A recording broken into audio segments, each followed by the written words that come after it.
Hello, welcome to Your AI CMO. I'm your host, Pallavi Sharma, founder of Wit Omni AI Marketing. It's an agency dedicated to helping startups and other growth stage businesses grow with AI. My mission is to help businesses not only harness the power of AI, but also build a future that's more inclusive and ethical for everyone. Every week, we talk to founders, operators, and technologists who are building and growing in entirely new ways with AI.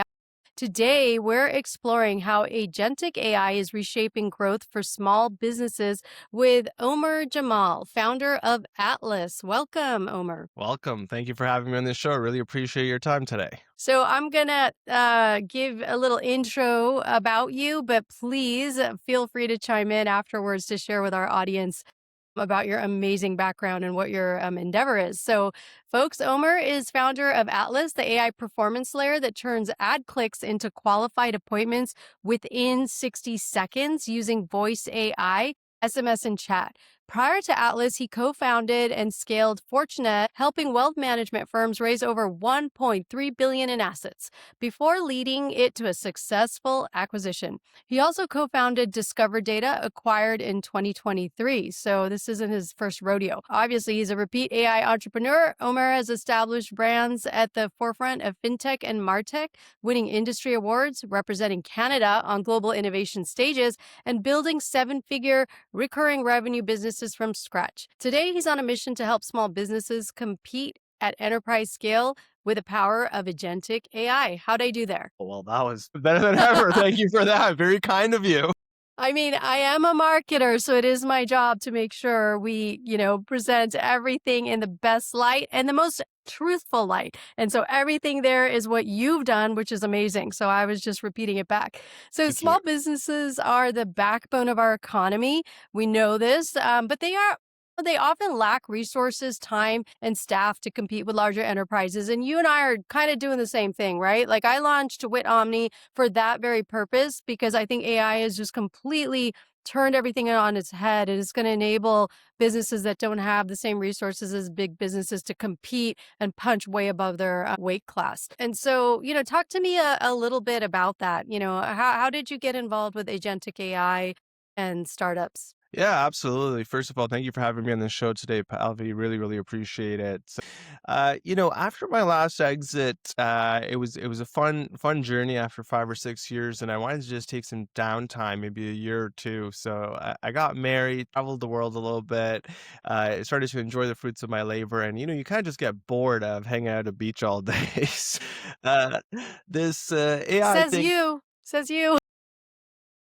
this AI thing came about, and I wanted to kind of get back in the game. I was looking for something to kind of do, and as I started playing around with it and things of that nature, a stat always kind of stuck with me is that there's 33 million small to medium sized businesses in the US, and there's a lot of them that are just like fax and paper, and they're just kind of behind, right?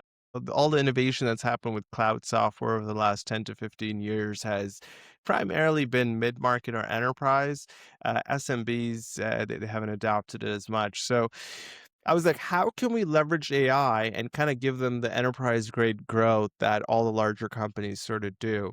And there's so many of them, and I wanted to play in the application layer. So that's really kind of the genesis and thesis of Atlas. And since then, it's been a coast forward, so to speak. Amazing, amazing work. And I am a big champion of women and so many small businesses. The proportion of women is very high. And so this is again, I feel, I'm based in Silicon Valley. I'm based in San Francisco, grew up in the South Bay over here. And we're constantly talking about the lack of funding that goes to women owned and led teams when it comes to the VC world, but there's so many women that are doing amazing things in this SMB world. And again, I really feel like with this lack of capital that has kind of made it very impossible for folks, especially women and minorities, to scale businesses. AI is going to enable that. And so I'm very excited about your offering because, whether you intended to or not, I can totally see that helping the folks that I just described. Yeah, I think AI is kind of like the new electricity in a way, right? And I think the people who are going to benefit the most is actually the adoption layer is going to be with small to medium sized businesses. We're going to see a massive trend as we grow here. Awesome. So, but let's dig into it a little bit more. Why did you pick that segment in specific? Yeah, so previously I worked with small to medium sized businesses as well, like financial advisory firms are a sector in the small business sector, right? And when I was working with them, I just realized so much that there's kind of two different types of small business owners. Either you have cracked the code, you have systems, processes, all the likes of, and you're kind of ready to take this into, a 50, $100 million business, so to speak, in terms of revenue, or you're kind of just like stuck at that sub 250 to 2.5 million, so to speak, right? And the majority are kind of stuck at that 250 to 2.5 million with thin sort of margins. So my thesis really was that there's just so much growth and upside to be expected because the services that these small to medium sized businesses, local law firm, local real estate firm, local home service firm, right? They provide such valuable services to the community. But if they just had the right systems, technology, and processes in place, they have so much upside to sort of capture. And I think marketing and sales is kind of the key area to do it in specifically to kind of get them the results. And I think AI just does a better job. So it's the easiest use case that I think can be applied to business and see the ROI directly from leaders. Okay, that's amazing. And as we dig into our questions, I want to ask you, and you don't have to answer it yet, so I'm going to foreshadow just what the reception is like, because it'll be interesting to see what their adoption level is in that segment. I myself I launched an agency for Hearst Media. They own like Elle Magazine and a lot of local newspapers and TV channels and stuff. And this was some time ago. And the thinking was, let's launch a digital agency because these folks normally advertise in newspapers and traditional media. And the digital age is here finally. And so they are better off served in putting their name out in these digital channels. And that's kind of what you're also doing, but you have more of a technology focus. At the time, and I launched this for them some years ago. I feel like it's been 6 years, 7 years ago. It was still interesting that the adoption level was much further behind than I thought it would be. And I'm, again, based out here in like the hub of digital innovation.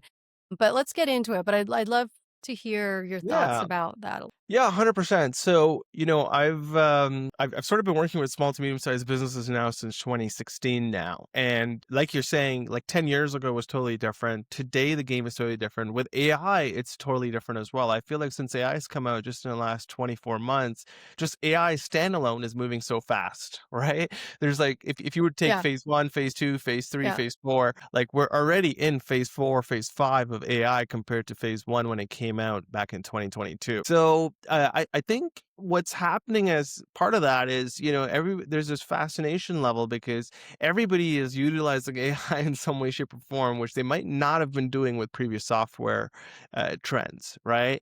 And then when it comes to AI, they hear about it everywhere. It's all over media. It's taking over jobs. It's all these like theses that are sort of supposed to play out in several shapes or forms.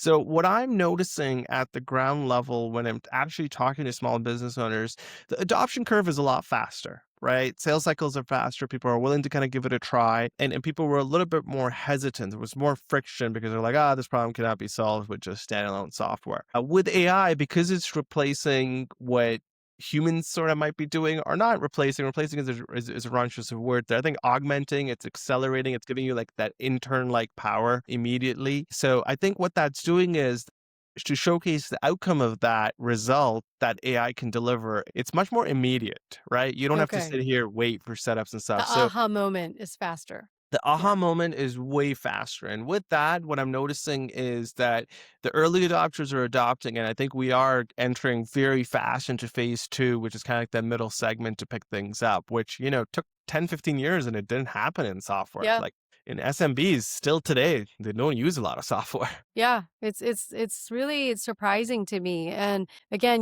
when you work in a tech related field, it becomes like an echo chamber because you tend to be in a situation where most of the people you're interacting with are early adopters themselves. I think with you, it's a little different because you were already working with those customers, but we always forget that it's a small subset of people, really, even though it feels like it's everywhere, the actual implementation is not everywhere. Forget SMBs. Like I've been attending events where I'm still hearing about enterprise adoption and Uh, all the hurdles because of the disparate data sources and security and regulations and all of that. So yeah, I think for many of us when we're using it in our day to day, it's revolutionary, but for it to really see its kind of full impact it's going to unfold over the years. yeah, yeah, 100%. I think All AI right. might be faster adopted in SMBs than enterprises maybe this time around.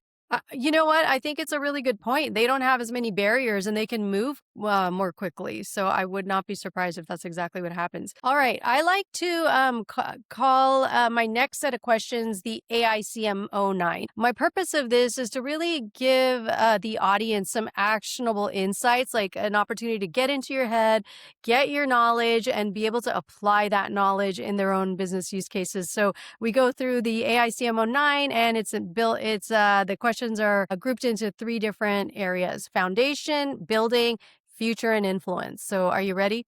Yep, let's go. Let's do it. Alrighty. So number one, for those new to the concept, how do you define agentic AI and why is it different from the way most people think about AI today? Yeah, so the simplest way to describe what agentic AI is, it's really just taking what humans historically did and it's getting a machine to do it sort of in an instant sort of manner, right? So it's taking a human behavior, a human task, a sequential task that human is used to sort of doing, and it's putting an agent, which is an AI agent, to carry forward with that task. Why it's important? Because if you can get machines to do what humans traditionally did, we're just going to accelerate the pace of innovation over here and at a lower cost. So, when innovation rises and the cost structure goes lower, you kind of see this delta, which leads to generally speaking, a higher rate of return or investment for that business owner. So that's why agentic AI is super important, right? That's what it's all about. Yeah, absolutely. And so agents, the thing that's so cool about agents is so many of us use ChatGPT, for example, and even ChatGPT now has an agentic mode built in. I've tested it out before and it wasn't bad. I tested it out to do a restaurant reservation. And so really folks can think of the agent as taking actions, whereas the original ChatGPT type interface was really just you interacting and getting information. This is going to now take actions on your behalf. And in taking actions, it's making decisions. So you kind of, for example, tell the agent, here's what I want the outcome to be. Here are the parameters. And it goes and does that task. So it's very, very powerful. Again, still a lot of work to be done to get it fine tuned. But I think whatever you're building is already way, way ahead Yeah. of what many people are doing with agents. Yeah, yeah, yeah. It's a true sidekick. It's a true sidekick to Yeah. someone. Yeah. So number two, why is speed to lead so critical for SMBs and how does Atlas transform that dynamic? And before you answer, I am surprised how many SMBs I've worked with that do not understand the importance of speed to lead. So I would love to hear you talk about that. I love that you asked me that question. So, why does speed to lead matter? Well, let's start at the top, right? There was a Harvard Business Review study that was done that said that if you do not get back to your leads within 5 minutes or less, you lose 80% chance of closing that lead, right? For Insane. every 5 minutes that you delay, you lose 80% chance. That's insane. Why speed to lead matters is exactly because of that. Getting back to somebody in 60 seconds literally increases your response rates by almost 7 times. So it's a no-brainer. It's something that if you look at some of these large businesses, they're not even large, but they're spending 25, 30, $45,000 on marketing spend, right? But then when you ask them how long did it take to get back to leads, they're going to say, oh, we take 24 hours, we take 32 hours, we take 16 hours, we take 18 hours. And I do that because I've had thousands of these conversations now with live customers. And it just boggles my mind because some of them is like, if I was to give you $1 million and the only thing that you had to do was get back to your lead in 60 seconds, would you do it? You would probably say yes, right? If you could put $1 million of revenue in a business owner's pocket and just get back to all the leads within 60 seconds, everybody would say yes. So that's why it matters, right? And AI could do that for you. I am, so glad you're hyper focused on that because I try to get this point across with the folks that I'm working with as well. Is that you can't have a lead come in and then get back to them when it's convenient for you. We have to keep thinking customers at the center of everything we do when we do business. And the minute you're not doing that, it's like a recipe for disaster. My own example now, HubSpot's been doing something similar for years, not necessarily with AI, but I remember when I was evaluating different software tools back in the day, and HubSpot was one of them. The HubSpot person reached out to me. And so, of course, now they're tracking me. And then they send in another follow up email. I opened the email, and literally in my inbox is an email again from the person saying, "Hey, Pallavi, if you have some time to chat right now, I'm here." And I got on the phone and we closed the deal because it was top of mind and he immediately reached out. In that case, at the time, it was a little bit more manual. But again, what you're saying I think is so critical is get a touch point. The other thing that's important for people to understand is you are not going to convert somebody in one touch point. It does not work like that. Like I think Google has said, expect 17 touch points. So that means from the time they first hear about you to becoming a customer, you need to interact with them and send them an email and have them see an ad and whatever, 17 times. And so that first interaction, once you miss it, forget the 17. You've Yeah. kind of lost it. And because you Yeah. still have a lot of work to do after that first touch point. So, again, I think this is so Spot on. critical. You're spot All on. right. So, number three, many SMBs worry about cost and complexity with AI. What's the mindset shift they need to make to see it as an enabler rather than a barrier? Yeah. SMBs are at a very interesting sort of inflection point because, with all the staffing challenges going around globally, where, people quit, you have to train them, wages are going higher and higher as we speak. So frankly speaking, it's a challenge to retain and hire the right employees.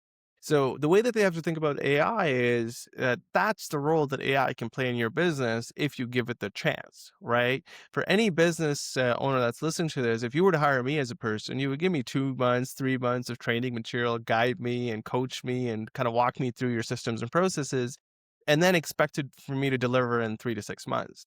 With AI, it's the same thing. The more data that you feed it, the better the AI agents sort of perform. So I think business owners need to be patient with it. They need to treat it like a true sidekick and understand that they're incorporating AI into their business to make things happen. And that's going to do wonders for them because this technology is only going to get better and better and better. And I still truly believe we're only in the second inning of a 9 inning game here. Yeah, absolutely. And the other thing people need to remember is it's not perfect. When I'm working with folks, I let them know, hey, think of it as 80% there. And you have to kind of almost, as you're saying, sidekick, you have to almost think of it like another human being. You would not expect a human being to walk in the room and give you perfection right out the gate. And AI doesn't work like that either. But what you have to understand is what your expectations are. So for a human, you're willing to do a 3-month ramp up period. I don't know where those jobs are. I've never had 3 months.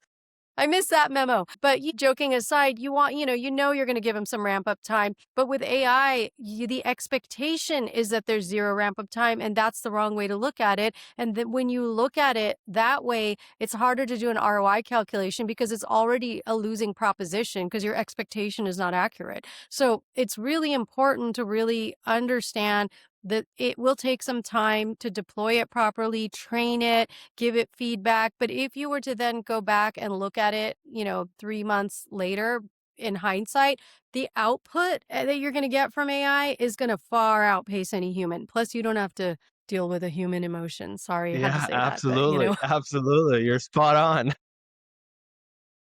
Alrighty, so now let's move into the building phase. So, can you walk us through a real example of a small business that used Atlas and saw measurable growth? Yeah. So, one of our sort of really successful sort of case studies is where they had this speed to lead problem. And in the speed to lead problem, what was happening was they were generating hundreds of leads a day.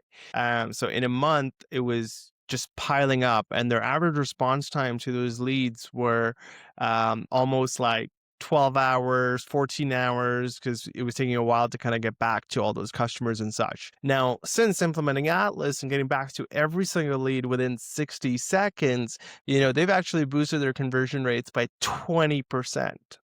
Right? So that's insane. That's literally just you're following up with the leads fast enough, and it's in a high volume business. So anybody who's sort of in the service sector with a high volume of leads that are sort of coming in, it works exceptionally well. There's no way that it could have been managed. Even our own example is, I can share another example with you as well, where like our own website, if you just go to it and it says Test Atlas Live, if you go try to give it a try, we've been mentioned on some big YouTube channels and such recently. That's racked up, close to 1 million views already.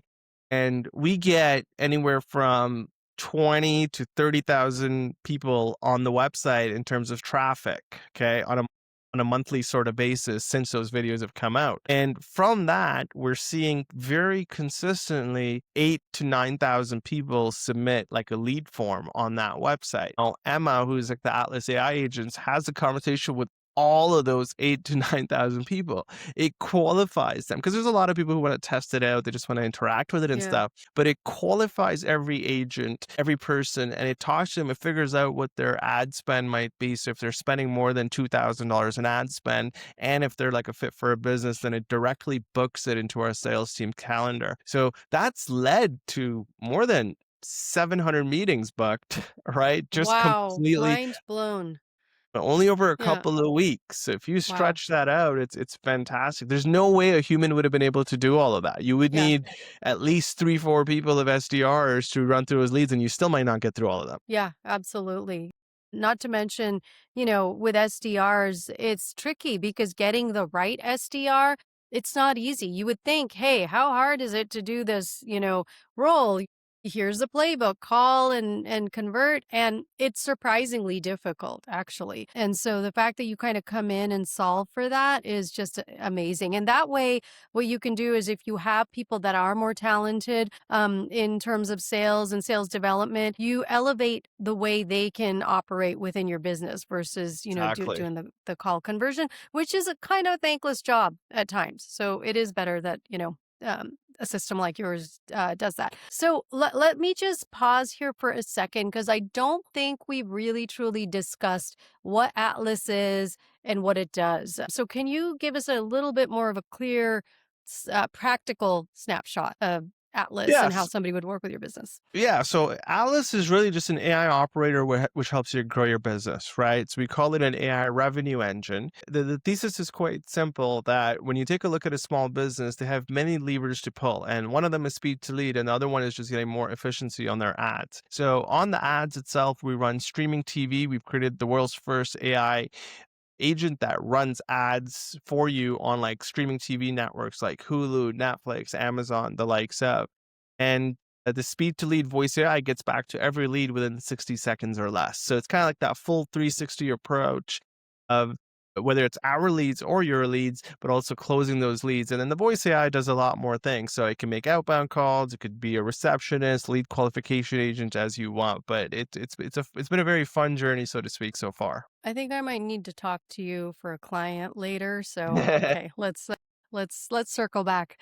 Alrighty. So number 5, you've described Atlas as the performance layer on top of marketing. How does that reshape the traditional marketing funnel? Yeah, I think the traditional marketing funnel stays the same, right? I don't think it reshapes that. Really, it's just how do you get more performance out of that marketing funnel? So the easiest example that I can sort of give to you is that if you think about a media buyer, right? Somebody who does paid ads. If you have 10 different people who do ads, they all have 10 different strategies, 10 different ways to launch campaigns, 10 different ways to measure campaigns. They might look at different stats, 10 different ways to optimize campaigns and what channels to run on and whatnot. So here we have people who might be optimizing through, I don't know, 3,000 variables, and it's a different style for all those folks. So AI, I think, can just get you more performance from the existing assets and channel that already exist today because it can take in that data and shape that output in a very easy to understand manner and get more performance out of it. It can optimize every hour, right? A human Yeah, can't do that. yeah. It can optimize across hundreds of campaigns. A human can't do that. There's a cap on how much you can you look at the screen, right? So that's what I mean by the performance layer. So I don't think the traditional marketing funnel changes whatsoever. I think that remains time tested and true. It's about how do you get more performance with it by applying AI towards your marketing funnel that helps you take it to the next level. Yeah. Okay. So you kind of optimize and supercharge, turbocharge. You pick it. Pick the Exactly. word. Incredible. All right. So let's talk about another business that you did, and I hope I'm pronouncing it right. Yeah. Fortuna.ai. All Fortuna. right. Fortuna. So from your experience scaling Fortuna.ai, what's the single metric that tells you that an AI driven growth engine is working? You gave us some examples, but would love to hear a little bit more. Yeah, I think it's just like a car. I'm a fundamental believer that businesses are like cars, right? It's like input equals output. You have to engineer your way towards success. So people, processes, and systems matter. And I think AI is the best part of that system that actually helps you catapult your business to the next level. So I don't think there's any other better technology that's out there today that helps you do that. And listen, I've worked with more than 700 advisory firms where this technology didn't exist, but I wish it existed. We were generating more than 8,000 leads a month for all of our advisors combined, right? I wish this technology existed then because we'd be following up with every single lead within 60 seconds. And to generate those leads, we were doing it all manually. That's incredible. Oh my gosh, that sounds painful. And to me, sometimes these questions, I feel like I have to ask them about ROI and AI. And it's like, just don't waste your time asking that question. Just go. Don't bother. Yeah. Yeah, like my thesis is we helped financial advisors, just the reported number, which is probably a lot more than the real number. The real number is probably a lot more than the reported number, right? These are just like what came out in conversations and testimonials was $1.3 billion in assets. And this is before AI existed to what we see it. So just imagine all the optimizations that AI could do that didn't exist. That was Yeah. humans primarily Yeah. and some software and basic automations. And then not true agentic AI. Yeah, absolutely. Again, when I tell people that I'm interacting and working with them, that in the age of AI, no matter what your business is, you really have to adopt a growth mindset. You have to be willing to understand, learn, and accept that maybe some aspects of the technology aren't perfect, but you have to open your mind to try out technologies such as yours, because if you don't do it, your competitor will, and you're going to lose out. So you really kind Exactly. of don't have a choice in this situation. All right, so let's talk about the future. So if we fast forward 5 years, what do you think agentic AI is going to look like in terms of small business growth? Yeah, that's a great question. It's really hard to put a number on it, but I do know that it's going to be significant. Like, I don't think we've ever seen this type of technology being formulated before in the history of mankind. So I really believe this is kind of like the electricity moment that computers are able to do what humans can do, and it's only going to get better. Like, if you remember how GPT-3 was, then 3.5, then 4, 4.1, 4.0, now 5 has just come out, right? Like, it's been such a drastic change from everybody, from all the model providers that have existed, that it's just wild. So it seems like every 3 to 4 months there's a new model and there's new things that are kind of happening. So the change that it's going to have on these small to medium sized businesses for the people that are adapted today is just going to compound just like that, right? They're going to have that boom like growth that you kind of see in startup land right now, to be honest with you, right? Like, you have the founder of OpenAI, Sam Altman. He says that we're going to start seeing $1 billion one person companies. But there's actually companies right now that are doing 100 million or more in revenue, and they've only been around for like 14 months, 18 months, right? Nothing too crazy. So that was unheard of. It took like Salesforce, HubSpot years to get there, right? Yeah. $100 million revenue is a long time. So I think that similar type of growth can happen in the service economy as well, which is the engine of the United States. That's the powerhouse that, that's what I believe runs America in many ways. And our AI adoption, AI growth engine is just going to help them accelerate that further, because the people who put in the systems are always going to help their people go further, which is what accelerates businesses. Yeah. And as we're using, car and driving terminology, I actually had the pleasure to interview the global owner of Andretti Global. So it's Formula One racing. And it was incredible to hear him because they've been using AI for quite some time now doing simulations. So a lot of the drivers are trained using simulations that are using AI. So AI can be used in every use case. Every use case, there is That's an super AI cool. play. So you shouldn't ever think that, hey, I have this particular business. How could AI help me? Trust me, if you have a business, AI can help you. And It's so, like electricity. It's like yeah, electricity. yeah, It's the new modern absolutely. day electricity. Absolutely. So, all right. So, do you see AI truly leveling the playing field between SMBs and large enterprises? And, take that question a little bit with a grain of salt. But we're talking about this meteoric growth that can happen in a one person company. Recently, I had the pleasure of doing a webinar with the head of marketing for Gamma. Gamma is an app that got 50 million users with a 28-person company. Still not one person, but that's still impressive. 50 million users, 28 people in the company. And if you don't know what Gamma does, is they're really trying to be a disruptor when it comes to PowerPoint or building websites. They basically use AI to create those types of assets really quickly. So yeah, what do you think is going to happen there? Yeah, that's a great point. So I think, at the enterprise layer, it's a well-known secret that the enterprise companies get access to the best technology, the fastest, right? This is the first time, though, that SMBs actually have an advantage, but it has to take a shift in the mind of the owner of that small to medium-sized business to adopt that technology, because this technology is not behind a walled garden. Everybody has access to it. There are many companies in different sectors. Gamma is a good example, right? Like, I have used Gamma. It is a fantastic product. If you create PowerPoint presentations, so if you are a business owner that is in the professional services sector, you're a consultant, you're a lawyer, you're a financial advisor, you're in real estate, you're a web designer, you create presentations and pitch that as proposals to clients all day. That's what you do. If you use Gamma, you could probably take an 8-hour downtime that it takes to create a well-polished presentation. You could probably bring that down to 20 minutes, and you can come up with all types of fancy AI to make it match your branding. People have people sitting in seats to create presentations. This happens all the time. This is what's happening in small businesses today. I bet a lot of them do not know about Gamma. Yeah. Shout out to Gamma, but that's just a live example of what can happen and where we are heading towards in terms of this. So I fundamentally believe that this is the first time that you can get enterprise grade growth for a local business, but the local business owner has to have that mindset to adopt it. Yeah, 100% agree. So, our last question, as someone building AI products, how do you think about ensuring that AI adoption among SMBs is ethical, inclusive, sustainable? AI is only as good as the data that it's trained on. It's getting better, but there are still some issues in terms of its biases.